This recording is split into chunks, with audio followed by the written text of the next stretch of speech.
ब्रह्मा का पिता है, कौन विष्णु की मां, शंकर का दादा कौन है, हमको दे बता। ये जानने के लिए कृपया सुनिए। जगत गुरु तत्वदर्शी संत रामपाल जी महाराज के अमृत वचन सर्व पवित्र धर्मों के पवित्र शास्त्रों के आधार पर। तो उस परमेश्वर ने आके हमें क्या बताया था कि आप गलत स्थान पर रह रहे हो। जिसको जरा सा सुख हो जाता है भगवान भूल जाते हो, और जब आपके ऊपर कष्ट के कहर टूट रहे हैं तो फिर आप भगवान भगवान करते भटक रहे होते। इसलिए परमात्मा कहते हैं,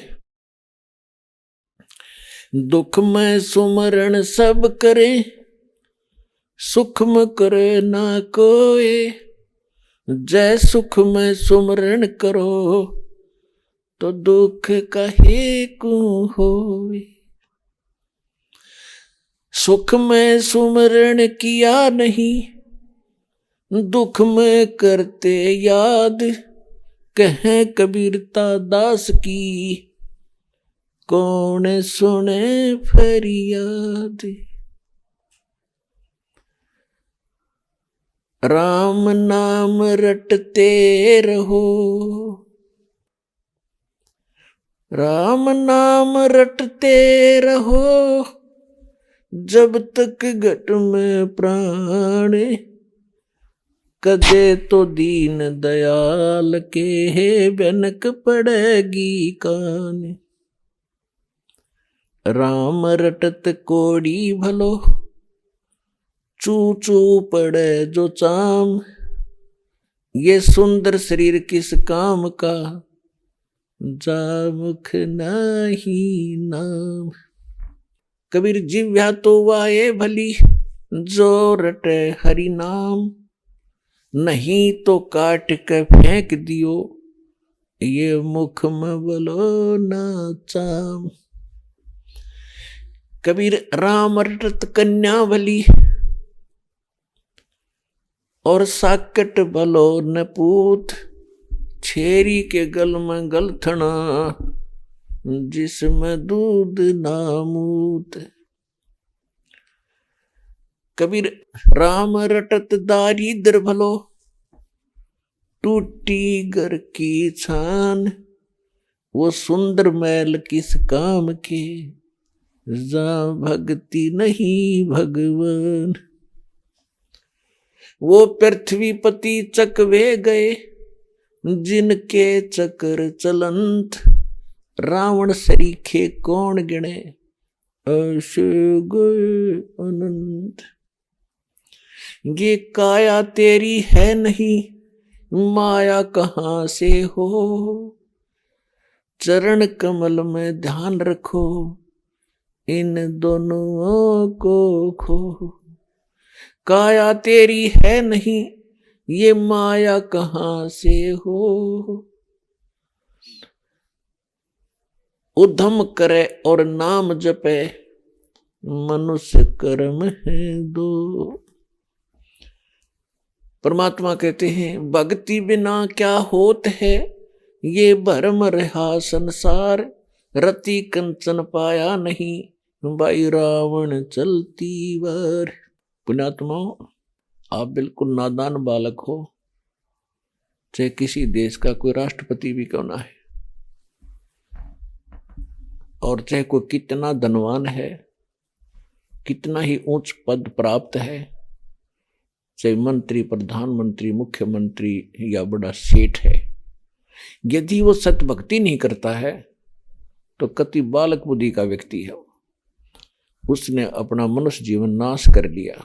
क्या बताते हैं परमात्मा अपने विधान के अंदर स्वयं बताते हैं, अगम निगम को खोज ले, भाई बुद्धि विवेक विचार। उदय अस्त का राज मिले, तो बिन नाम बेगार। ओए होए बच्चों, आज तक आपने ये राम ने रावण मार दिया, पांडवों ने कौरव मार दिए, इस तरह की कथाएं सुनी है, आपने अध्यात्म ज्ञान नहीं सुना, जिस कारण से भगवान का डर निकल गया। परमात्मा से मिलने वाली जो राहत थी वो मिलनी प्राप्त होगी। और जिस कारण से हम सभी रिश्वतखोर हो गए, मिलावट करने लग गए, अपने स्वार्थवश ना जाने के जुल्म कर डाला इंसान। क्यों? क्योंकि भगवान का डर समाप्त हुआ। और जो इंसान की आवश्यकताएं होती हैं वो हमने विस्तार घनी कर ली, वो घनी बढ़ा ली। बड़ी कोठी हो, उसमें एक लंबी कार हो, नौकर हो, आगे लान हो, 5-4 प्लाट ले रखे हो, और बैंक बैलेंस हो गनाए। ये हमारी सबकी ये इच्छा है, ये हमारी भूल है। सबसे बड़ी भूल यही है इंसान की कि बड़ी कोठी बना लूं, कई प्लाट ले लूं और गुना दर जोड़ दूं, और ये जोड़ते जोड़ते मृत्यु हो जा, फिर कहाँ घूम रहा होगा। कुछ आगे का ध्यान कर, इस जीवन के आगे भी कुछ और है, वो आपको पता नहीं तो संत बताते हैं, भगवान आकर बताते हैं, उन पर विश्वास करो, आगे फिर क्या होगा आपके साथ। इसके लिए परमात्मा हमें स्वयं आकर बताते हैं कि अगम निगम को खोज ले, कुछ बुद्धि विवेक विचार और उदय अस्त का यानी पूरी पृथ्वी का राज्य भी आपको प्राप्त हो, जहां से सूर्य उदय होता है, जहां अस्त होता है, वहां तक यानी पूरी पृथ्वी पर आपका शासन हो। यदि आप भक्ति नहीं करते हो तो केवल बेगार कर रहे हो। बेगार क्या होती है, इसको डिफाइन करते हैं। बेगार को हमारे उम्र के तो बूढ़े जानते होंगे तकरीबन सभी, लेकिन नए बच्चों को बेगार का पता नहीं। इसलिए क्योंकि संतों की वाणी, भगवान की वाणी 600 वर्ष पहले कही गई थी, और उस समय सभी लोकल लैंग्वेज सुनना पसंद करते थे। बेगार का अर्थ होता था, जैसे पहले समय में क्या होता था, इन पुलिस वालों के पास कोई व्हीकल नहीं होता था, अपना जीप वगैरह नहीं होती थी, तो ये क्या करते थे, जो कोई अपने किराए पर भाड़े पर गाड़ियां चलाते थे, तो उस समय ये बड़े बड़े 3 व्हीलर से चले थे। और हमारे गांव से एक और कस्बा सा है, वहां तक वो प्रतिदिन 2 ऐसे 3 व्हीलर थे, वो चला करते थे। उनमें से एक नहीं आया एक दिन, दूसरे ने उससे पूछा कि, और भी यात्रियों ने पूछा कि कल क्यों नहीं आए, क्या बात, खैर तो है तेरी। उसने कहा कि खैर तो क्या बताऊं, कल मैं बेगार में फंस गया था। बेगार में कैसे फंस गया था कि पुलिस वालों ने शाम ने ले लिया 12 बजे, रात के 12 बजे मुझे उठा लिया, और साथ में मेरी वो 3 व्हीलर, और अगले दिन सारा दिन कई जगह उन्होंने रेड लगानी थी, तो कई गांव में गई मुझे ले करके, और अगले दिन रात ने 12 बजे छोड़ा। यानी 24 घंटे तक मेरा पहिया टिक्या नहीं, मेरा व्हील बंद नहीं हुआ, और 200 रुपये अपनी जेब में पेट्रोल और लग गया। अब देखो, ये भाड़े वाले व्यक्ति उसी चीज को पसंद करते हैं कि मेरा पहिया चलता रहे, यानी ज्यादा कमाई बने। तो वो कह रहा था कि मेरा पहिया भी नहीं टिका, चलता रहा, सारी रात घूमा, सारा दिन चलता रहा, पैसे का पेट्रोल भी अपनी जेब से डाला, और 1 नया पैसे की इनकम नहीं हुई। इसको बेगार कहा करते थे। तो ये राजा लोग जो हैं, राजा को कह दिया तो इन्हें समझ लो सारी जनता पर लागू हो गया। उससे बड़े ताकतवर आप नहीं हैं हम, क्योंकि हम राजा को बड़ा शक्तिशाली मानते हैं, बड़ा शक्तिशाली है। तो उसी प्रकार अब एक राजा, आप देखते हो किसी मंत्री ने, देखो मुख्यमंत्री ने, प्रधानमंत्री ने, आप देखते हो वहां मीटिंग की है, वहां जलसा किया है, वहां मीटिंग अटेंड की है, फिर वहां पब्लिक मीटिंग में बैठे हैं, सारा दिन चलते रहते हैं, और वो कितनी गति दिखाई देती है, उसकी कितनी स्पीड है, दिन रात अपना कार्य में व्यस्त रहता है। और वो क्या कर रहा है, वो पूर्व जन्म का पुण्यकर्मी प्राणी है। किसी जन्म में सौभाग्य से उससे कोई पुण्य इकट्ठे हो गए, और वो पुण्य उसके प्रारब्ध यानी किस्मत में लिख दिए। और अब वो केवल अपने पल्ले पे पेट्रोल डाल रहा है, यानी अपनी पुण्य कमाई को खर्च कर रहा है, और 1 मिनट की फुर्सत नहीं खूब सैर सपट्टे करता और बड़ी दूर दूर घूमता नजर आता, चहल पहल उसके आगे पीछे पता नहीं कितनी रौनक होती है। तो ये उस 3 व्हीलर वाले की तरह है जो अपनी जेब से पेट्रोल डाल के और औरों ने नो दिखा था जैसे आज तो घनी कमाई करता होगा, सारा दिन भागता है फिर रहा है, खूब चल रहा है इसका 3 व्हीलर। तो वो कर रहा था बेकार। तो एक पूरी पृथ्वी के राजा को, ये छोटे मोटे टुकड़ों के मंत्री मुख्यमंत्रियों का तो जिक्र छोड़ दो, पूरी पृथ्वी का शासक भी यदि भक्ति नहीं करता तो बिन नाम बेगार, जो बेगार कर रहा है, अपना जीवन बेकार कर रहा है, अनमोल जीवन का नाश करके जो पल्ला झाड़ के जागा।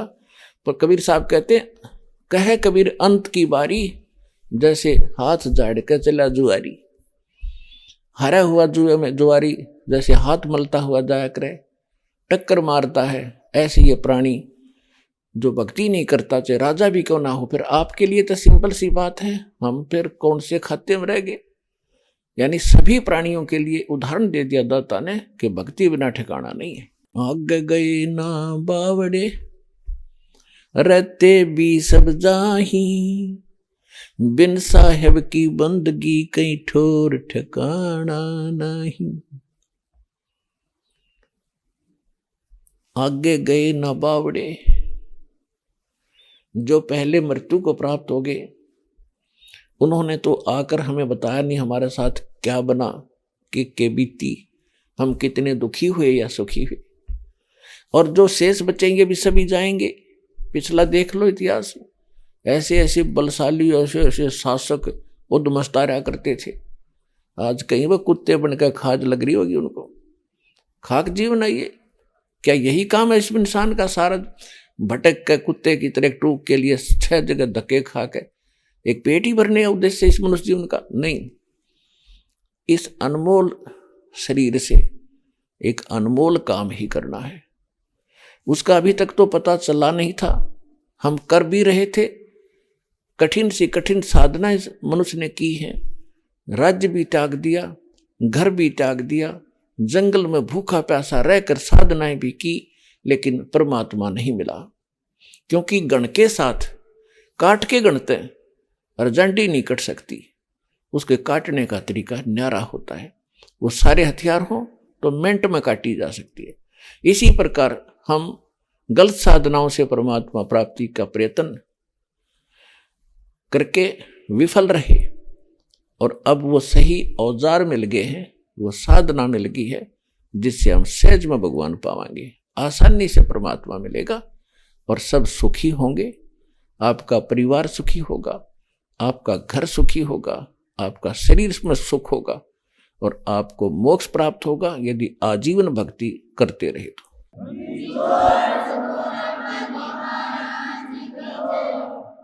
अपने आत्मा परमात्मा ने आके हमें ज्ञान दिया है कि तुम यहां के रहने वाले नहीं हो। अंसा देश सुदेश का यो पड़ा कुदेशा आए, और जिनका चारा मोतियां वो घोग्यों क्यों पति आए। अब परमात्मा क्या बताते हैं कि हे प्यारी आत्मा, तू हंस था, हंस, लेकिन आप अपनी सतीथि को भूल कर, अपने कर्म को भूल कर आप गलत देश में आ गए, और इस गलत देश में आकर आप गलत काम करने लग गए। अंसा देश सुदेश का यू पड़ा कुदेशा आए, जिनका चारा मोतियों वो गोग्यों क्यों पति आए। हंस, हंस किसे कहते हैं? एक पक्षी जिसके अंदर एक गुण है कि दूध और पानी को भिन्न भिन्न कर लेता है। परमात्मा ने उसको ऐसी एक शक्ति दी है, 1 गिलास दूध 1 गिलास जल मिलाकर रख दो, चोंच डबोते ही दूध अलग हो जाएगा, जल अलग हो जाएगा।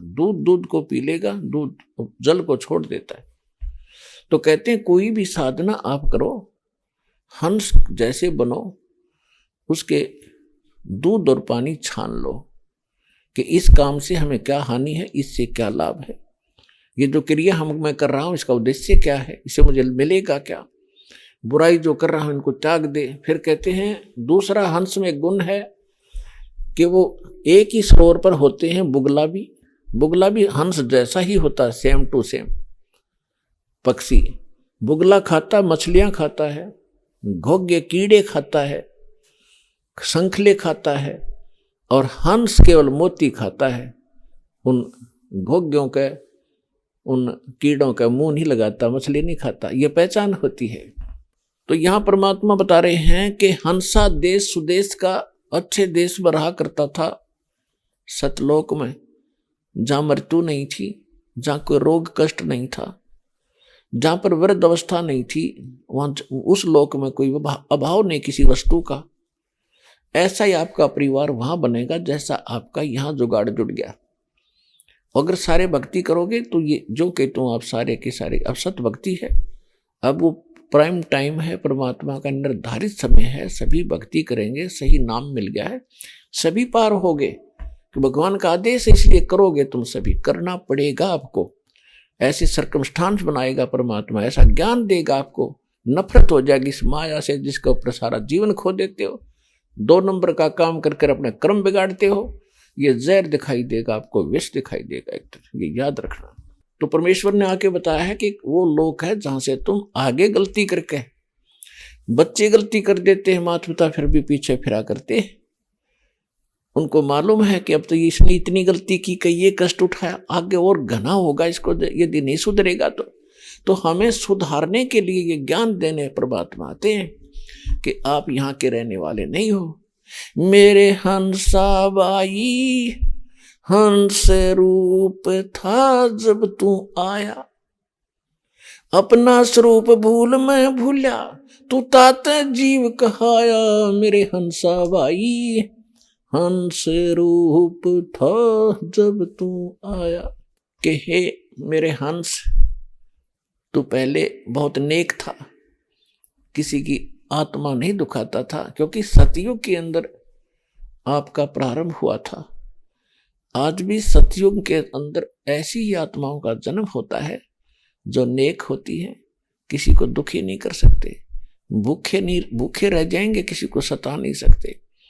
तो आप ऐसी वृत्ति के थे, लेकिन जैसे इस लोक में आप रह रहे हो, इसमें जीव कितना ही नेक हो, नेक रह ही नहीं सकता। कैसे नहीं रह सकता कि अकाल गिर गया, एक बार अकाल गिर गया, भूखे मरे, टक्कर मारे, उसका छीन रहा है, उसको छीन रहा है, उसके खोज खोज के खा रहे, वो नेक भी बुरे हो गए। ये लोक ऐसा है, अच्छा रहते हुए भी अच्छा नहीं रह सकता। और परमात्मा कहते हैं हमारे ज्ञान से, इस भक्ति से आप हमारे से जुड़ो, आपको जब तक यहां रहोगे कोई आपत्ति नहीं आने दूंगा, ना कोई अकाल गिरने दूंगा, ना कोई ऐसी फल डालने दूंगा, ना कोई हानि होने दूंगा, पर भक्ति करते रहना।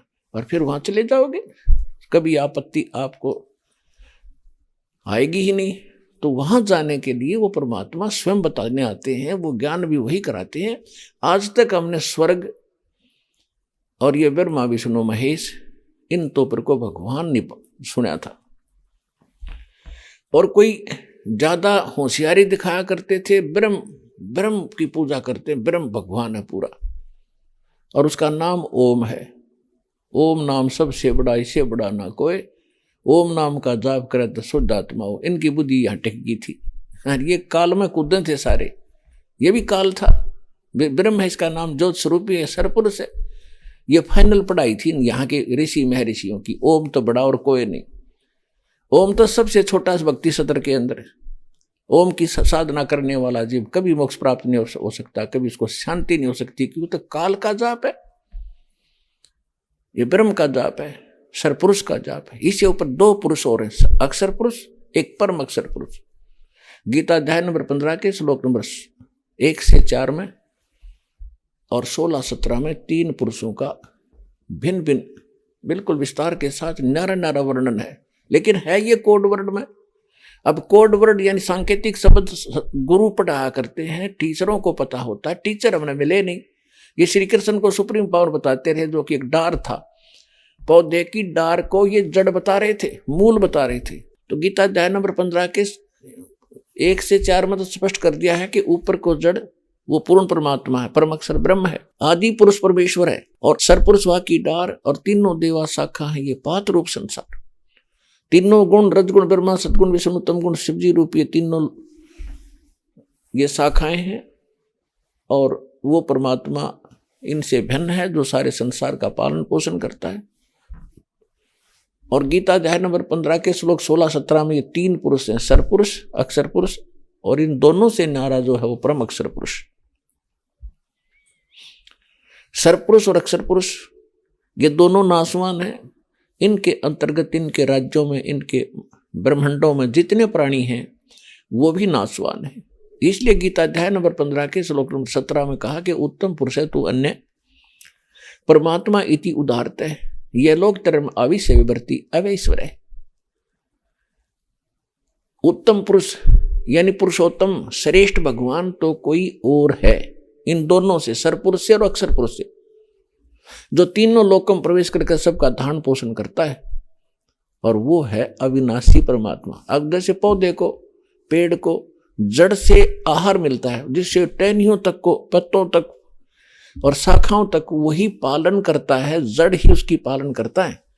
इसी प्रकार वो जड़ रूपी परमात्मा परम अक्षर ब्रह्म है, जो पूरे विश्व में ब्रह्मा विष्णु महेश तक का भी, सरपुरुष का भी, अक्षर पुरुष का भी वही पालनहार है। अब जैसे गीता अध्याय नंबर 7 के मंत्र नंबर 29 में गीता ज्ञानदाता बता रहा है कि जो मैं बता रहा हूं अर्जुन, कि तत्वदर्शी संत की जो खोज कर लेता है और तत्व ज्ञान जिसको प्राप्त हो जाता है, उसको फिर संसार की किसी वस्तु की इच्छा नहीं रहती। जो वो केवल यहां से जरा और मरण से छूटने के लिए ही प्रयत्न साधना करता है, किसी वस्तु की इच्छा नहीं रखता। तो वो प्राणी, जो वो व्यक्ति जो केवल जरा यानी वृद्धावस्था का कष्ट, बुढ़ापे का दुख, इससे डर के और मृत्यु मरण, जरा और मरण, जरा माने वृद्धावस्था और मरण माने मृत्यु, जरा और मरण के कष्ट से छूटने के लिए यानी जो प्रयत्न करते हैं, वो तत्ब्रह्म विदु, वो उस तत्ब्रह्म से परिचित हैं, तत्ब्रह्म से। और कृष्णम अध्यात्म यानी पूरे अध्यात्म ज्ञान से, और कर्म से अखिलम, और सब कर्मों से परिचित है कि ऐसा कर्म करूंगा तो ऐसे भोगना पड़ेगा, किसी की आत्मा दुखाऊंगा भगवान दुखी हो, हमें दंड देगा, चोरी करूंगा मुझे ऐसा दुख होगा, ये करूंगा मुझे ऐसा पाप लगेगा, उसने ऐसा किया था उसको ऐसा फल मिला। तो इन सभी कर्मों से परिचित जो व्यक्ति हो गए हैं, और जिसको सारे अध्यात्म ज्ञान, संपूर्ण अध्यात्म ज्ञान तो तत्वदर्शी संत बताएगा, ना वेदों में, ना गीता में, ना इनमें किसी में भी नहीं। वो सच्चिदानंद ब्रह्म की वाणी में है, वो परमेश्वर ने खुद आकर बोली, वो इनके समझ में नहीं आई, ना कबीर पंथियों को समझ में आई वो वाणी जो परमात्मा ने बोली आकर, कबीर वाणी। तो परमात्मा ने इस दास पर दया करी, वो सारा ज्ञान सुलझा दिया। अब क्या बताया है कि और जो तत्ब्रह्म से परिचित है, तत्ब्रह्म से, तो वो केवल जरा और मरण से छूटने के लिए अपनी साधना करते हैं, उसी को उद्देश्य लेकर, संसार की कोई बकवाद की वो इच्छा नहीं करते। तो गीता ज्ञानदाता ने अर्जुन से 8वें श्लोक के प्रथम मंत्र में पूछा, वो किम तत्ब्रह्म, किम अध्यात्म और किम कर्म पुरुषोत्तम। क्योंकि अर्जुन तो इसको पुरुषोत्तम मान रहा था, श्री कृष्ण को बिना ज्ञान का हम भी मान रहे थे, अर्जुन का तो दोष क्या है। तो कह रहा है कि हे भगवान, वो तत्ब्रह्म क्या है जो अध्यात्म के है, अध्यात्म के बारे में तो उसने बता दिया, तत्वदर्शी संतों से पूछ ले। और वो तत्ब्रह्म कौन सा, उसके लिए वो बता रहा 8वें अध्याय के 3रे श्लोक में कि वो परम अक्षर ब्रह्म है। ये 3 पुरुष गीता अध्याय नंबर 15 के श्लोक नंबर 1 से 4 और 16 और 17 मंत्रों में स्पष्ट है। उनका विश्लेषण कर रहा दास, ये गीता जी का सार है। पहले हम क्या सुना करते, गीता सार, तू कौन है, तू कहां से आया था, तू क्या लेकर आया था, क्यों चिंता करता अर्जुन, ये तो शरीर नाशवान है, आत्मा मरती नहीं, क्या इतना ही ज्ञान है गीता जी में। ये है गीता जी का सार जो दास बता रहा है।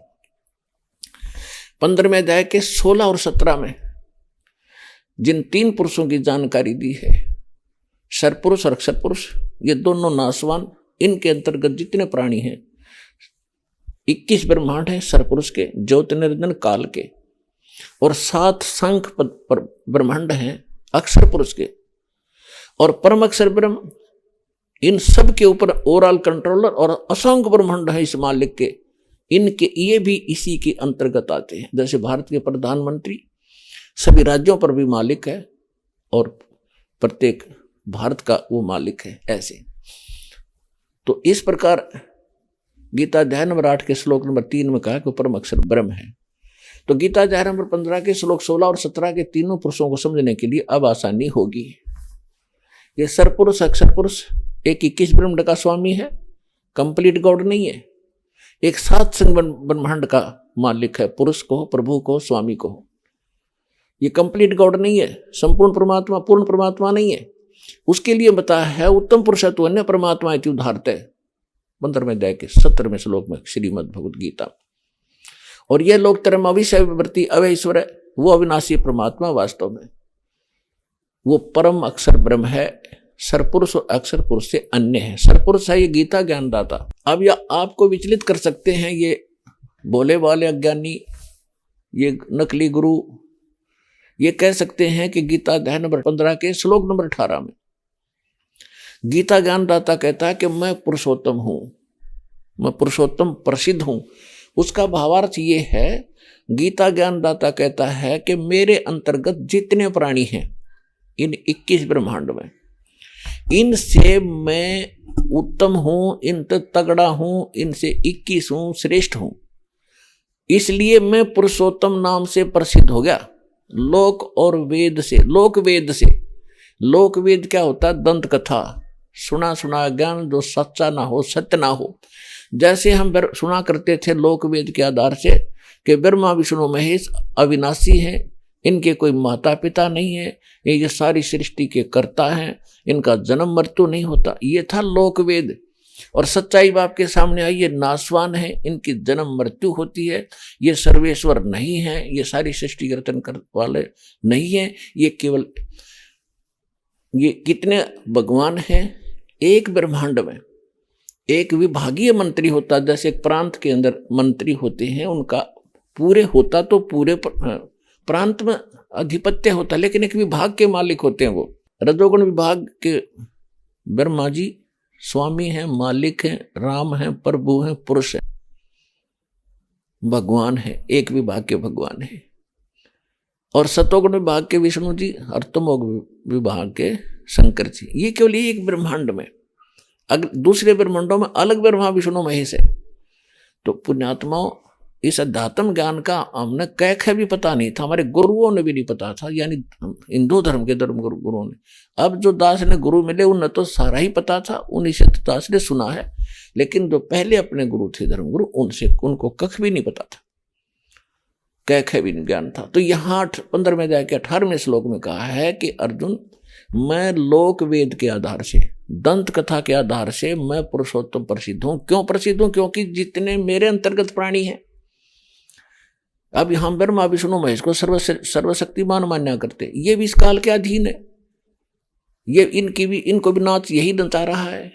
तो ये कहता जितने अंतर्गत, मेरे अंतर्गत जितने प्राणी किस ब्रह्मांड में, उनते तगड़ा हूं मैं, उनते शक्तिशाली हूं, इसलिए मैं पुरुषोत्तम नाम तक प्रसिद्ध हूं। लेकिन उसने स्पष्ट कर दिया उत्तम पुरुषत्व ने 70वें श्लोक में 15वें अध्याय के, कि उस पुरुषोत्तम तक कोई और है, और उसकी जानकारी कहता मुझे पता ही नहीं। तत्वदर्शी संत बताएंगे, ये दास बताओ कौन है? Kabir is God. Who is Kabir? अनंत कोट ब्रह्मांड का एक रति नहीं भारे, सतगुरु पुरुष कबीर हैं ये कुल के सर्जनहारे। हम सुल्तानी नानक तारे, दादू को उपदेश दिया, जात जुलाहा भेद न पाया, वो का सीमाएं कबीर हुआ। वो कबीर जो धानक था, जिसको धानक कहा करते, जुलाहा कहा करते थे, वो है वो परम अक्षर ब्रह्म। अब वो है आपका पिता। आप इस काल की भांग न पी के अपने बाप को भूल गए। ये दास आपको बताने आया है, और यह भांग उतारेगा आपकी। पहले तो ये एंटीबायोटिक कैप्सूल देके ये ज्ञान सच्चा आपको दिया जाएगा, आपकी भांग उतरेगी। आप कहाँ रह रहे हो? काया तेरी है नहीं, ये माया कहाँ से हो, चरण कमल में ध्यान रखो, इन दोनों को खो। ये जब काया तेरी नया कोठी कैसे होगी, वो बैंक बैलेंस आपका कैसे हो जाएगा? तो ये आपके हृदय में उतरेगी यह बात, और लास्ट में यह फाइनल हो जाएगी जब इसको कई बार सुनोगे, क्योंकि अंदर मैल घना जमा हो गया। हम जिस संसार में रहते हो आप, वहाँ के लोग केवल उसी स्पीड में लग रहे हैं, उसी कर्म में लगे हुए हैं। तो आप यहाँ तो ज्ञान सुनकर जाते हो, आपको सही लगता है क्योंकि है ही सही, तो वहाँ जाकर अन्यों के जब कर्म देखते हो, क्रियाएं देखते हो, तो फिर वहाँ आपको भूल पड़ जाती है। इसलिए आपको रह रह कर यहाँ बुलाया जाता है, आपके अंतःकरण को साफ किया जाता है। जैसे कपड़ा मैला हो जाता है तो धोबी के पास भेजना पड़ता है, तो उसको फिर वो मार कूट के साबुन सुबन ला के अटक पटक करके और फिर उज्जवल कर देता है। तो इसलिए आपको यहाँ बुलाना आवश्यक है, क्योंकि एक धोबी घाट है इस अंतःकरण को धोने का।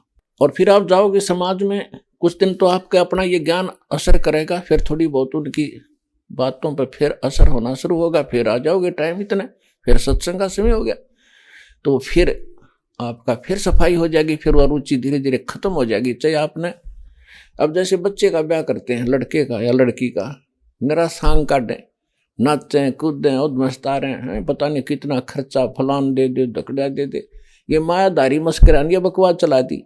और हमारे जैसे मीडियम से लोग, गरीब आदमी, खाम कमर तोड़वाऊँ अपनी बे मतलब देखम देखा रीस करके। बच्चों का ब्याह कति सिंपल वे से करो। आप अगर सुख चाहते हो, भगवान चाहते हो, अपने बच्चों को सुखी देखना चाहते हो और मोक्ष चाहते हो, तो दास के एक एक वचन पर विश्वास करो। ये गॉड गिवन है, परमात्मा के वचन है, किसी डूम भाट के गीत नहीं, को अपनी तरफ से कोई बनाया हुआ वचन नहीं है। आप देखो, हमारे भगवान आए थे, सारी सृष्टि के रचनहार, सबके पालनहार, एक झोपड़ी में रहा करते थे। क्यों? क्या वो तो एक शब्द में सेकंड के अंदर बहुत बड़ी कोठी बना सकते थे एक वचन से, लेकिन उन्होंने हमें दिखाया कि यहाँ इतना भी पर्याप्त है। अगर कोई किसी को इतना भी पर्याप्त है तो संतोष करना, लेकिन इस भक्ति को करते रहे। अब जैसे हम शादी ब्याह करते हैं, इसको कति कम खत्म करो, ब्याह सिंपल वे से करो, मतलब ब्याह तो करो लेकिन ये बकवाद मत करो, नाचना गाना। अब दास ने बहुत से ऐसे इतिहास देख लिए कि सामने कूद रहे हैं, नाच रहे हैं, डीजे बजा रहे हैं, और दुर्घटनाग्रस्त हो गया, वो लड़का मर गया जिसके ऊपर नाचे कूदे थे, जिसका विवाह था। अगले दिन टक्कर मार रहे हैं, रो रहे हैं। तो बताओ क्या हुआ? लड़का होता है, लड़का हो गया, लड़की हो जाए इससे कोई दिक्कत नहीं, लड़का हो जाए फिर नाचो कूदो नमस्कार है। एक ब्याह और शुरू कर दिया, बोला पीढ़िया लेकर आवे 10-20 और जाओ उस गेला, ये कोई बात हुई? अब एक व्यक्ति ने 10-12 वर्ष के बाद पोता प्राप्त हुआ, यानी पुत्र, उसका दादाजी वह था। दादाजी ने कहा भाई अपने पोते की खुशी में मैं बड़ा यज्ञ करूंगा। 10-12 गांव को आमंत्रित किया, खूब पैसा जुटाया, खूब दारू दूरू पियाई, शराब पियाई, नाचे कूदे। अगले वर्ष जन्मदिन आने से पहले पोता मर गया। अब टक्कर मारे सारा कुंबा, अब मना ले जन्मदिन, अब नाच कूद ले, बना खुशी। तो इस गंदे लोक में आप भांग पी कर नाच रहे हो, अज्ञानता के अंदर ये बकवाद कर रहे हो। यहाँ तो एक एक सांस गिन के काटना पड़ेगा आपने, जब आपको ये ज्ञान हो जाएगा। ये बकवाद नहीं भावोगे। नानक साहिब जी के पास जैसे आम भक्त पहली बार जाते थे, वो पूछा करते थे कि महाराज जी आप कभी खुशी दिखाई नहीं देते, क्या आप सदा ऐसे ही रहते हो, आप कभी खुशी दिखाई नहीं देते? तो नानक साहिब जी कहते थे, भाई हमें पता लग गया हम कहाँ बैठे। हम प्रतिदिन अपनी मौत की तरफ जा रहे हैं। उस अजगर मुंह बाएं खड़ा, वो मौत रूपी अजगर, और हम नाचते गाते उसकी तरफ जा रहे हैं। भांग के नशे में जा सकता आदमी, और जिसका नशा उतर जाएगा, सामने दिखा कोई सर्प, अजगर तो बहुत बड़ा उसे सांप ने देख कर वापस भाग ले, बचाव का यानी बचाव का कोई प्रयत्न करे। और आप खुश हो रहे हो और मौत की तरफ जा रहे हो, रोज एक दिन कम हो रहा है, मौत के निकट जा रहे हो, फिर भी नाच कूद रहे हो, तो तुम्हारी अकल गाम चली गई, तुम्हारे पास नहीं रही। नानक साहब ने कहा कि ना जाने काल की कर डारे और किस विध ढल जा पास आवे, और जिनाते सरते मौत खुड़क दी उन्होंने केड़ा हासावे। ना जाने कब के बिजली गिर जा, नाचे कूदे। प्रधानमंत्री जा रहा था पोलैंड देश का, पूरे मंत्रिमंडल के साथ किसी का शोक व्यक्त करने, और खुद एक्सीडेंट हो गया। पूरा का पूरा मंत्रिमंडल पे 95 आदमी मर गए। बता आगे क्या बनेगा? आगे हमें पता, परमात्मा के ज्ञान से गधा बनेगा और कुमार कब फंसेगा, कट पर लठ बाजेगा उसके। भूल गया भगवान, हो गया प्रधानमंत्री, जो काम करना था इस जीवन से उसको भूल गया। इसी प्रकार एक मुख्यमंत्री जा रहा था पीछे आंध्र प्रदेश का, अपने खूब पता इस बातों का, फिर भी याद दिलाई जाती हैं। सत्संग इसी को कहते हैं जो भूली बात याद दिलावे। उस मुख्यमंत्री की प्रतीक्षा में उसके स्वागत के लिए मालाएं, नोटों की माला, फूलों की माला लिए खड़े थे, और पता नहीं क्या साल आ रहे थे, ये सुख देगा, ये साइन कराऊंगा, मैंने फलाना बेनिफिट हो जाएगा। वो हेलीकॉप्टर एक्सीडेंट हो गया। 3 दिन में था उसकी लाश पाई थी, और गादड़ घसीट रहे थे उसको, गिद्दड़। तो परमात्मा ऐसे ही एक अरुणाचल का मंत्री था, मुख्यमंत्री, ऐसे 7 दिन में उसकी लाश पाई थी। अभी पीछे की बात है, हेलीकॉप्टर दुर्घटनाग्रस्त हो गया, और कितने अंधे हो गए हम। एक गवर्नर था पंजाब और हिमाचल प्रदेश के, उसके पास 2 चार्ज थे 2 स्टेट के। और समाचार पत्रों में आपका तो याद नहीं, दास ने खूब याद है ये बातें। समाचार पत्रों में पता चला एक बार वो रिटायर होने से पूर्व कुछ दिन पहले उसने सोचा हिली स्टेशन पे, यानी पहाड़ी क्षेत्र में बढ़िया कोठी बनाऊंगा, वहीं ठाठ से रहा करूंगा। उसने 3 करोड़ रुपए अपने हेलीकॉप्टर में लेकर एक प्लाट का सौदा करने जावा था, अपने परिवार को साथ बैठा के। और 3 करोड़ रुपये पहले ये 100 के नोट होया करते, इनमें वजन घना हो जाया करता। और उस रास्ते में वो एक्सीडेंट हो गया उसका हेलीकॉप्टर, आप भी मर गया, उसका परिवार भी मर गया। और वो नोटा नोट बकरी खाओ, भेड़ बकरी खाने लग रही है, नोट पड़े पड़े उड़ते अंडे। और फिर कहते हैं उसके तय खाने में सरकारी आवास के अंदर 40 करोड़ रुपये पाए। 40 करोड़, उस 40 करोड़ रुपये, और उस समय आज के तो 4 अरब समझ लो तुम। तो पुण्यात्मा अब के लेकर जाएगा वो सारी, ये इसको कहते बेगार। कितना अच्छी किस्मत का आदमी था, गवर्नर तक की पद प्राप्त कर लिया। जो कह रहे कि गवर्नर लाग रहा है तू, वो गवर्नर भी लाग रहा था, और के हालत तो मरिया। और आगे क्या होगा?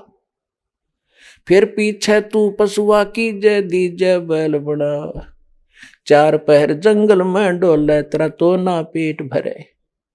फिर पीछे तू पशुआ की जय गद्दा बैल बनाई, ये 56 भोग कहाँ मन बोरे की तो कुरुडी चोरने जाई। टूटी कमर पजावे चढ़े तेरा कागा मांस गिलावे। अब ये दुख अब भूल गया पा।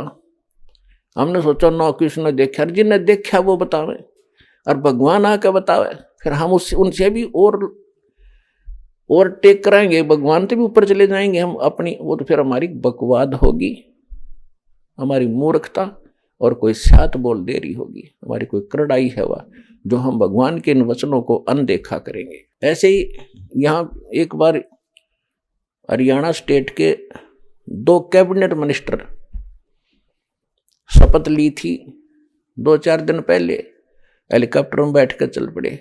वो हेलीकॉप्टर ही क्रैश हो गया, दुर्घटनाग्रस्त हो गया, दोनों मारे गए। तो ऐसा नहीं है कि हम ना मरेंगे। कई भगत कह देते हैं जी, हम ऐसी बातें बताते हैं तो संसार के लोग कहते हैं तुम नहीं मरोगे, हम भी मरेंगे। हम कैसे मरेंगे? आए हैं सो जाएंगे ये राजा रंग फकीर, एक सिंहासन चढ़ चले एक बंधे जात जंजीरे। जाएंगे हम भी, लेकिन हम कैसे जाएंगे? बिना भक्ति करने वाला, चाहे कोई राष्ट्रपति हो किसी देश का, उसको ऐसे पकड़ कर ले जाएंगे यम के दूत जैसे अपराधी को ले जाते हैं। और जो भक्त है, चाहे रिक्शा चलाने वाला, चाहे मजदूर है, चाहे सेठ है, चाहे राजा है, चाहे प्रधानमंत्री है, जो सतभक्ति करता है, कहते हैं उसको सिंहासन में बैठाकर और विमान में बैठाकर आदर के साथ भगवान लेकर जाएगा। तो इस आने और जाने में, इस मरने में अंतर है। तो हमारे मरने में और संसार के मरने में बहुत घना अंतर होगा। तो हमने अपने जो बेमतलब की रिवाजें बना ली, ये हमने बनाई थी, हम ही अब कम करेंगे। अपना विवाह बच्चों का सिंपल वे से करो, भगवान ने कर रखा होता है। हम तो बकवाद करें, बाद में ड्रामा करते हैं। अब विचार करो, जिस समय ब्रह्मा विष्णु महेश का विवाह हुआ था, आपने तो पता ही नहीं, इन बातों का ज्ञान दास बता रहा है, इसमें विश्वास करना। श्री देवी भागवत के 3 स्कंद में 28-29 अध्याय में स्पष्ट किया है कि दुर्गा जी कहती है, दुर्गा इनकी माता है, ब्रह्मा विष्णु महेश की, और इसने कहा सावित्री नाम की इन 3 लड़कियां अपने वचन से उत्पन्न की और वो समुद्र में छुपा दी। फिर इन्होंने सागर मंथन किया तो वो तीनों निकली। क्योंकि आप जी को कंप्लीट स्पिरिचुअल नॉलेज नहीं है, इसलिए ये पहले वाले 2 सागर मंथन हुए थे, इनका आपको पता नहीं। एक बार वेद निकले थे 4 और दूसरी बार ये 3 लड़कियां निकली थी। उसके बाद ये 14-15 रतन वतन, ये तो बाद की बातें हैं, बहुत लेटेस्ट। तो उसमें 3 लड़कियां निकली, तीनों माँ के पास लाई गई। माता ने कहा, बेटा इसका नाम सावित्री रख दिया, ब्रह्मा या तेरी पत्नी है, जाओ बेटा अपना संसार सफर तय करो, अपना घर बसाओ। दूसरी लड़की का नाम लक्ष्मी रख दिया और विष्णु जी को कह दिया, जा बेटा इसका नाम लक्ष्मी है या तेरी पत्नी है, अपना घर बसाओ। तीसरे को शंकर जी को कह दिया, ये उसका उमा नाम है और इसके साथ अपना तेरा ब्याह कर दिया, बेटा जा और घर बसाओ। हो गया ब्याह। ना वहाँ बाती थे, ना कोई बराती थे, ना हलवाई था, जलेबी तारनिया लाडू बनानिया, कोई बकवाद करनिया नहीं था। तो ये हमने कोरी बकवाद शुरू कर दी और ये अपने सिर पर बाहर धर दिया। सारी उम्र ये काम पूरे ना होते हैं, भक्ति करेंगे कब? तो इनसे हल्का होकर ही आप भजन कर पाओगे। यदि आपने समाज देखकर चलोगे तो आप भक्ति नहीं कर सकते, ठीक है, मोक्ष नहीं पाओगे। जैसा करोगे वैसा फल आपको मिल जाएगा, मुक्ति रह जाएगी। तो दास आपको एक विधि बता रहा है जिससे आप यहाँ भी सुखी हो जाओगे, आगे भी सफर अच्छा करोगे। और कम से कम अपना जितना आवश्यक हो उतना मकान बनाओ। भगवान कबीर परमेश्वर को देखकर अपना जीवन सुचारू करो, रीसेट करो। एक झोपड़ी में रहा करता था पूरा परिवार, ऊपर तो छान थी, बराबर के ईंटों की, कच्ची ईंटों की बनाकर लीप दिया करते थे। हमने देखे हमारे दादी परदादी कच्ची झोपड़ियों में रहा करते थे, कच्चे मकान बनाया करते थे। तो वो भी तो सुखते जिया करते थे। मकान का काम था केवल प्राकृतिक आपदाओं से, आंधी ओले बरसात गर्मी सर्दी से बचने का है। वो चाहे घना बड्डा बना ले, चाहे उसका संगमरमर ला ले, उसने उतना ही काम करना जो झोपड़ी कराया करे। आप सतकर मानना, ये महल यहीं रह जाएंगे। इन कौरव पांडव लड़का मर गए इस लाल किले पे, इसमें अब यहीं बैठा है, यू काग बोल रहे इसमें, और वो पता नहीं कहाँ कुतरू बने फिर रहे होंगे गधे। तो पुण्यात्माओं पाछा धोखा खा लिया, उससे ही सावधान होना पड़ेगा हमने पिछले दुखों को देखकर।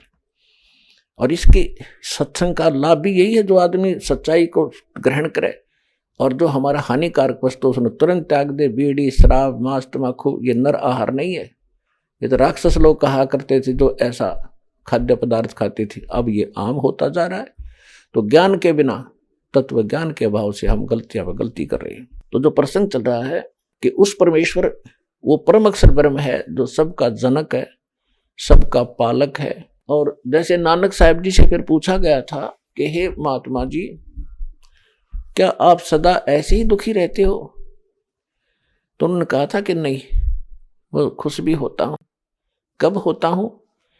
जब मेरे अनुयायी, मेरे शिष्य सत्संग में आ जाते हैं और सारे के सारे आ जाते हैं, एक आधा चलो नहीं आता, उससे पूछ लेते हैं भी क्या बात, वो नहीं आया, क्या कारण है, वो ठीक ठाक है, आकांक्ष जी वैसे ठीक है, वो किसी कारणवश नहीं आया। पहले थोड़े शिष्य होया करते थे, 100-200 मुश्किल से इकट्ठे होते थे। उस समय परमात्मा का, नानक साहब जी को भगवान मिले थे, सचखंड लेकर गए थे, वापस छोड़ा था, कबीर परमेश्वर मिले थे। और उसके बाद नानक साहब जी ने यही ज्ञान प्रारंभ किया था, और वो हिंदू धर्म में जन्मे थे, रामकृष्ण के पूजा स्वयं भी करते थे, उनका पूरा परिवार भी रामकृष्ण की ही पूजा करता था। तो उस समय इस मार्ग को इससे हटकर अलग से चलाना हंसी खेल नहीं था। आइए अब हम उन श्रद्धालुओं के अनुभव जानते हैं जो जगत गुरु तत्वदर्शी संत रामपाल जी महाराज जी से दीक्षा प्राप्त कर चुके हैं तथा उनके द्वारा बताए गए भक्ति मार्ग पर चल रहे हैं। नमस्कार सर। सच्चाई। सर क्या नाम है आपका? राजू दास। राजू जी आप कहाँ से हैं? मैं गांव डाबोदा खुर्द, जिला झज्जर, हरियाणा से। संत रामपाल जी महाराज से नाम दीक्षा आपने कब ली? मैं 10 तारीख 5वां महीना 2017 को। संत रामपाल जी महाराज से नाम दीक्षा लेने से पहले क्या आप कोई भक्ति साधना भी करते थे?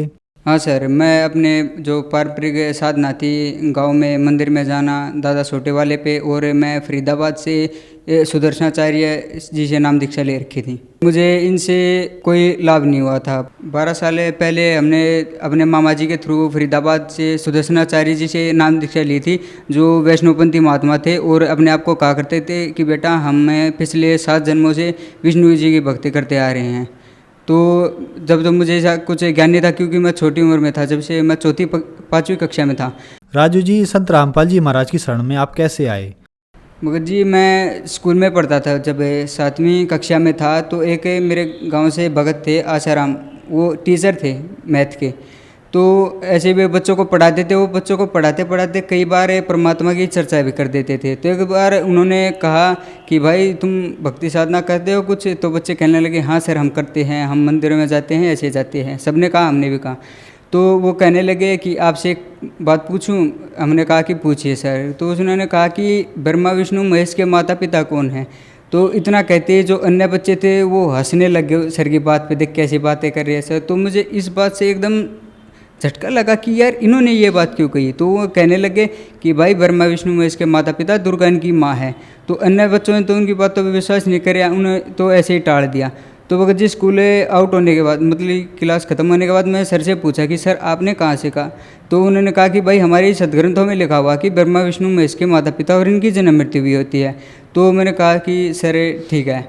उस भगत ने मुझे गीता तेरा ज्ञान अमृत एक पुस्तक दे दी। मैं खुद गीता पढ़ता था घर पे। तो मैंने वो गीता और संत रामपाल जी महाराज का ज्ञान दोनों एक साथ रख के, राइट और लेफ्ट की तरफ, दोनों का ज्ञान मिला के देखा।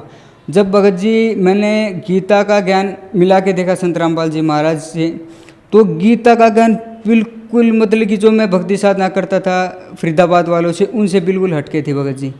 उनकी साधना सारी विरुद्ध, जो मैंने गीता में प्रमाण देख के मैं अक्का बक्का रह गया कि यार जो मैं साधना कर रहा हूँ वो सारी शास्त्र विरुद्ध है, ना उनके नाम मिल रहे हैं, ना उनकी कोई साधना मिल रही है।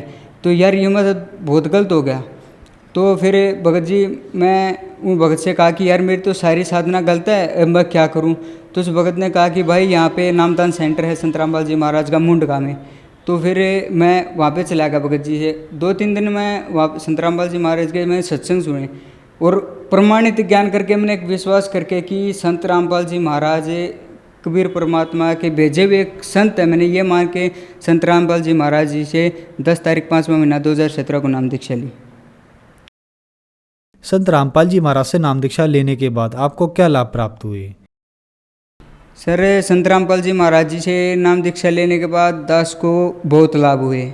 पहला लाभ तो ये हुआ कि जब मैंने गीता का ज्ञान संत रामपाल जी महाराज से मिला, तो मुझे ये पता चला कि सच्चाई क्या है सदग्रंथों की, वो क्या कह रहे हैं, गीता में क्या लिखा हुआ है, किस परमात्मा की भक्ति के लिए कहा गया है। प्रथम तो लाभ तो ये प्राप्त हुआ भगत जी कि दास को सच्चाई का पता चला सदग्रंथों की, जो उसमें लिखा हुआ है। संत रामपाल जी महाराज जी शरण में आने के बाद दास को ये लाभ हुआ कि जो मेरे अंदर भूत प्रेत बाधा थी 2 से 3 महीनों के, जो मैंने फरीदाबाद से सुदर्शनाचार्य जी से था नाम दीक्षा ले रखी थी, उन्होंने भी ये झाड़ फूक की मेरे ऊपर, अपनी मतलब जो साधना वे करते थे हवन किए, उन्होंने एक जो ताबीज़ वो बांधते थे उन्होंने वे भी बांधा भगत जी, उससे कोई भी लाभ नहीं हुआ। और यहाँ तक कि मैं रात को जब सोता था तो वे सोते सोते वे भूत प्रेत जो थे वे मेरे चद्दर को फेंक देते थे एक तरफ और मुझे ऐसे इतनी बुरी तरह दबा लेते थे कि मतलब कि सांस लेने में मुझे बहुत ज़्यादा दिक्कत होती थी। तो संत रामपाल जी महाराज जी शरण में आने के बाद भगत जी मुझे पता भी नहीं कि वो भूत प्रेत की बाधा मेरे पास में हुई भी थी कभी। अन्य लाभ ये हुए भगत जी, मैं संत रामपाल जी महाराज को कबीर परमात्मा का एक भेजा हुआ दूत ही मानता था। उनको कभी परमात्मा स्वीकार नहीं किया क्योंकि मुझे इतना ज्ञान नहीं था। तो एक बार क्या हुआ कि मैं भक्ति कर रहा था, जो मैंने लेके प्रथम नाम मिला होता दास को। तो भगत जी परमात्मा ने दास को वो समय दिखाया जब मेरा जन्म भी नहीं हुआ था। एक तरफ तो कबीर परमात्मा खड़े थे, एक तरफ दास खड़ा हुआ था और परमात्मा ने एक तरफ हाथ किया कि बेटा आप किसी भगत के घर में जन्म लेना चाहते हो, या एक तरफ है कि ये शराबी का घर है आप इसमें जन्म लेना चाहते हो। तो भगत जी मैंने कहा कि मैं एक शराबी के घर में जन्म लेना चाहता हूँ। तो परमात्मा कहने लगे कि बेटा क्यों? मगा परमात्मा आप तो दास को फिर खोज लोगे, लेकिन मैं एक शराबी के घर में ही जन्म लेना चाहता हूँ। तो भगत जी दास का जन्म 9 मार्च 1996 को दास का जन्म एक किसान परिवार में हुआ जहाँ पे मेरे पिताजी शराब पीते थे। तो भगत जी संत रामपाल जी महाराज की साधना से दास को ये पता चल गया कि मैं स्वेच्छा से इस घर में आया था। और एक अन्य लाभ बताना चाहूँगा संत रामपाल जी महाराज की शरण में आने के बाद जो दास को हुआ, जब हमें फरीदाबाद से सुदर्शनाचार्य से नाम दीक्षा ले रखी थी तो हम वो भक्ति करते थे, तो हमें उस भक्ति से कोई लाभ नहीं हुआ। मेरी दादी थी जिसको गले की कैंसर हुई, कम से कम वो 3 महीने तक बहुत बुरी तरह तड़पते उन्हें अपना शरीर छोड़ा और छोड़ने के बाद वो भूत बनी। जबकि वे फरीदाबाद वाले कहा करते थे कि हमारी साधना से बेटा आपकी जन्म और मृत्यु सदा के लिए समाप्त हो जाएगी। वो झूठ कहा करते, अगर ऐसा होता तो मेरी दादी भूत क्यों बनती। तो भगत जी जब मुझे पता नहीं था कि ये साधना ही गलत थी, जब मैं संत रामपाल जी महाराज के शरण में आया, मैंने गीता को देखा तो तब मुझे पता चला कि इनकी सारी साधनाएं गलत थी। वो साधना करते करते हुए मेरी दादी को गले की कैंसर हुई, वो बुरी तरह तड़प के उसने शरीर छोड़ा। उसके बाद वो प्रेत बनी। उनकी साधना जो थी वो सारी शास्त्र विरुद्ध थी और मैंने प्रत्यक्ष प्रमाण देखे थे। तो जब घर वालों को भी ये पता चला कि मैं संत रामपाल जी महाराज का शिष्य हो गया हूँ, तो घर वालों ने उनको फ़ोन करके कहा कि ये ऐसे ऐसे संत रामपाल जी महाराज का शिष्य हो गया। तो उन्होंने क्या किया कि उनकी गुरु पूर्णिमा आई हुई थी, उस महीने में उनकी गुरु पूर्णिमा थी। तो उन्होंने क्या किया कि मेरी मम्मी से कहा कि तुम इसको गुरु पूर्णिमा पे यहाँ फरीदाबाद आश्रम में लेके आ जाओ, हम इसको देख लेंगे क्या चीज़ है। क्योंकि उन्होंने माना कि संत रामपाल जी महाराज एक काम छोटे मोटे साधक होंगे, उनको ये नहीं पता था कि ये परमात्मा है खुद। तो मैं अपनी मम्मी के साथ वहाँ उनके फरीदाबाद आश्रम में चला गया। तो मुझे नहीं पता था कि उन्होंने पीछे से क्या षड्यंत्र रचा हुआ था। तो मैं ऐसे ही मंदिर में प्रवेश कर गया और दास को जब प्रथम नाम मिला हो तो मैं उसका सुमरण करता रहा, तो सुमरण नहीं रोका मैंने। तो बिना किसी तकलीफ़ के मैं वापस घर भी आ गया। तो घर पे आने के बाद शाम को घर वालों से फिर उस सुमनलता जी से बात हुई, जो उनकी एक शिष्या थी जो नजफगढ़ प्रेमनगर 7 नंबर कॉलोनी में रहती है। तो उसने कहा कि बेटा ये गया था आश्रम में। तो उन्होंने कहा कि हाँ ये आश्रम में गया था। तो उन्होंने कहा था कि बेटा तुम अब चिंता मत करो, इसको हम अपने आप देख लेंगे। भगत जी उन्होंने पता नहीं क्या करने की कोशिश की थी, तो भगत जी उस चीज़ का असर नहीं हुआ। और घर वालों ने कहा कि तू पता नहीं कहाँ से नाम दीक्षा लेके आ गया, तेरे तो कुछ हुआ भी नहीं है, उन्होंने कुछ किया तो तेरे कुछ हुआ भी नहीं। उसके बाद भी भगत जी उन फरीदाबाद वालों ने दास के ऊपर जो कष्ट थे वो बंद नहीं किए। उन्होंने मेरे जितने भी पितर थे, मेरे दादाजी, मेरे पिताजी और मेरी दादी जी, तीनों को मेरे ऊपर उन्होंने छोड़ दिया था, ये मान के कि ये प्रेत बाधा से दोबारा पीड़ित होगा तो हमारे पास ही आएगा। लेकिन संत रामपाल जी महाराज की इतनी बड़ी कृपा थी दास के ऊपर, भगत जी वो मुझे कोई भी नुकसान नहीं पहुंचा पाए। और एक बार और मेरी दादी को भेज दिया, क्योंकि मैं अपनी दादी से बहुत ज़्यादा लगाव था। मेरा सबसे ज़्यादा मेरे परिवार में मेरी दादी से मेरा बहुत लगाव था। तो वो मेरी दादी आई मेरे पास और वो रोने लग गई। जब मैं संत रामपाल जी महाराज की शरण में था तो वो रोने लगी। तो मैं कहने लगा कि माँ क्यों रो रही है, मैं दादी को माँ कह के बुलाता था। तो वो कहने लगी कि बेटा तू संत रामपाल जी महाराज को छोड़ के वापस इस फरीदाबाद वालों से नाम दीक्षा ले ले। मैं कहा क्यों? क्योंकि बेटा अगर तू ऐसा नहीं करेगा तो ये हमें आश्रम से निकाल देंगे।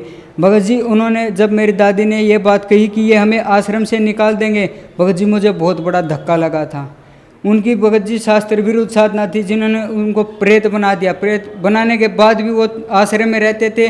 तो उनको आश्रम से भी निकालने की धमकी दे दी कि ये अगर ये संत रामपाल जी महाराज की शरण में रहेगा तो हम इसका कुछ बिगाड़ नहीं पाएंगे। तो संत रामपाल जी महाराज की शरण में आने के बाद दास को एक बहुत बड़ा लाभ ये हुआ कि जो मेरे परिवार में पारंपरिक साधनाएं चलती थी, मेरे गांव में एक मंदिर है दादा सोटे बेले के नाम से प्रसिद्ध है वो, तो मैं वहाँ पहले जब संत रामपाल जी महाराज जी से मैंने दीक्षा नहीं ले रखी थी तो मैं से मंदिर की तरफ देख के सिर झुकाया करता था, प्रणाम किया करता था उनको।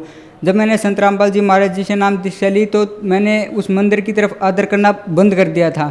तो क्या हुआ कि मैं एक बार पशु नहला रहा था, वो जो वहाँ के सिद्ध पुरुष है वो सांप के रूप में रहते थे, तो मैं जब पशु नहला रहा था तो मेरे पैरों के पास से एक सांप घूमने लग गया, पता नहीं कैसे, तो मुझे आभास हुआ। तब मैंने संत रामपाल जी महाराज का नाम स्मरण किया तो वो सांप वहाँ से चला गया। फिर उसी 1-2 दिन के बाद मैं तालाब में नहा रहा था, नहाते नहाते वो सांप मेरे पास आया और मेरे पास घूमने लगा। उस समय सुमरण ये कर रहा था, मैं तैरते तैरते सुमरण कर रहा था, तो वो जो सांप था वहाँ से चला गया। और उस सांप के चले जाने के बाद उस संत ने, जहाँ पर मेरे पूर्वज जाया करते थे दादा सोटे वाले के पास, उन्होंने मुझे प्रत्यक्ष दर्शन दे के ये कहा कि बेटा मान गया आपकी भक्ति को और मान गया आपके संत रामपाल जी महाराज की भक्ति को।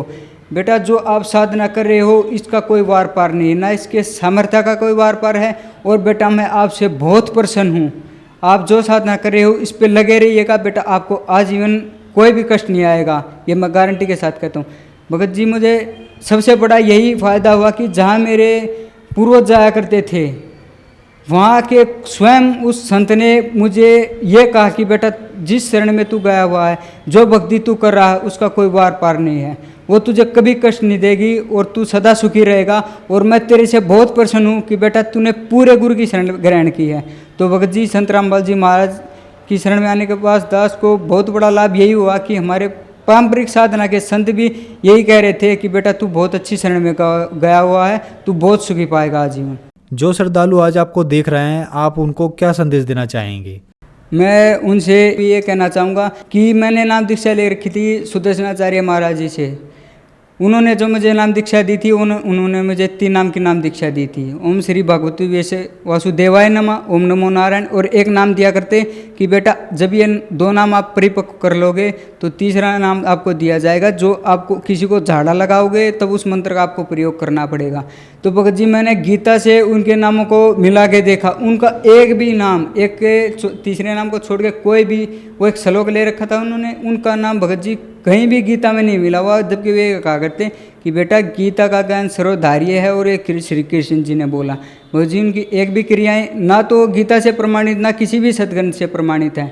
तो मैं भक्त समाज को और सभी को ये कहना चाहूँगा कि आप संत रामपाल जी महाराज जी के ज्ञान को एक बार सदग्रंथों से मिला के देखिए, आपको सच्चाई का अपने आप पता लग जाएगा कि क्या सच और क्या झूठ।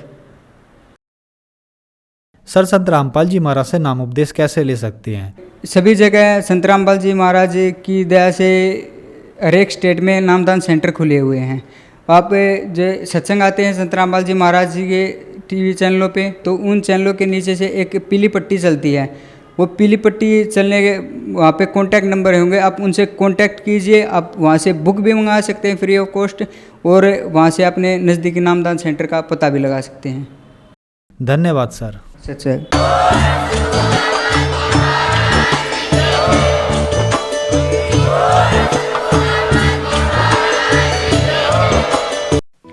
आप सुन रहे थे जगत गुरु तत्वदर्शी संत रामपाल जी महाराज के मंगल प्रवचन।